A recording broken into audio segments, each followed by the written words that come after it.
En cette fin du mois de mai, Zandvoort est une terre de vacances. Le week-end est estival, les températures élevées et la plage bordant la mer du Nord particulièrement accueillante.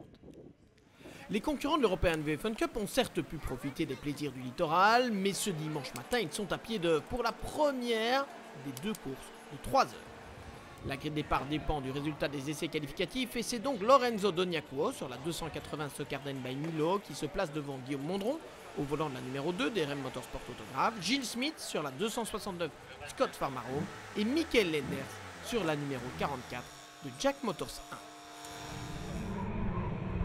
Le départ est donné pour les 37 VF Fun Cup engagés à l'occasion de ces Benelux Open Races. Lorenzo Doniacuo reste en tête au moment d'aborder pour la première fois le virage de Tarzan.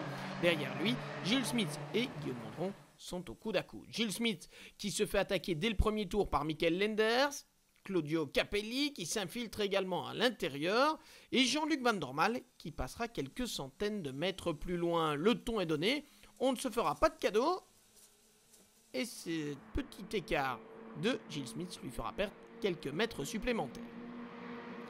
A la fin du premier tour, on voit donc Lorenzo Doniacuo et Guillaume Mondron qui se sont légèrement échappés par rapport à Michael Lenders et Claudio Capelli.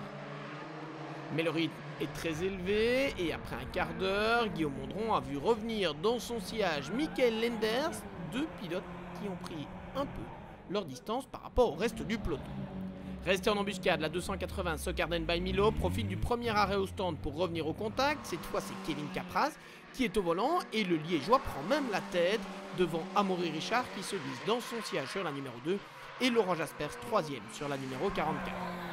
Derrière eux, Sean McInerney prend des risques, parfois de gros risques, pour conserver cette 4e position. Il perd un peu de terrain.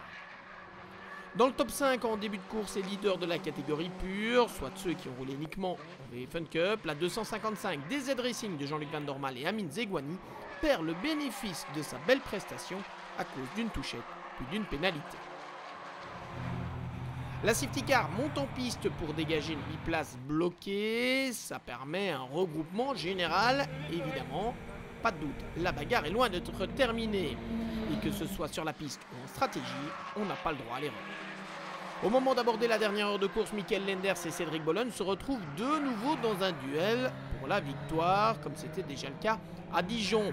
On s'attend aussi à vivre un duel pour la 3e place entre Sean McInerney et Lorenzo Doniacuo, mais la voiture italienne sera victime d'une crevaison.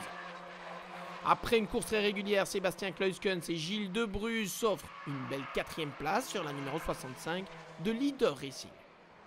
Le top 5 est complété par la 269 Scott Farmaro de Gilles Smith, son papa Jean-Jacques, Jan Huygens et Peter Verlind qui confirment décidément son rôle d'outsider.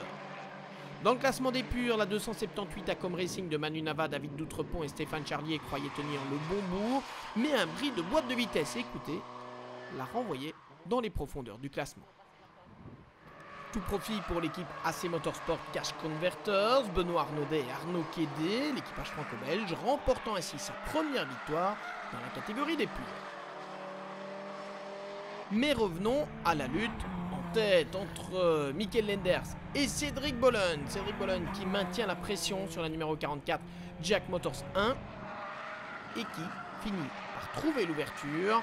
Après la frustration d'un premier succès envolé à Dijon suite à une pénalité, la revanche de l'équipe d'RM Motorsport Autograph n'en est que plus belle, mais quel duel une fois de plus. On a retrouvé un peu la même fin de course qu'à Dijon avec quelques positions inversées et un peu moins de voitures, mais c'était quand même très très chaud et ça a été une bagarre super fair play, je me suis encore super bien amusé. Et ça a été une super course, on était là à deux, très propre. Je pensais garder l'avantage, mais Cédric m'a fait un beau dépassement.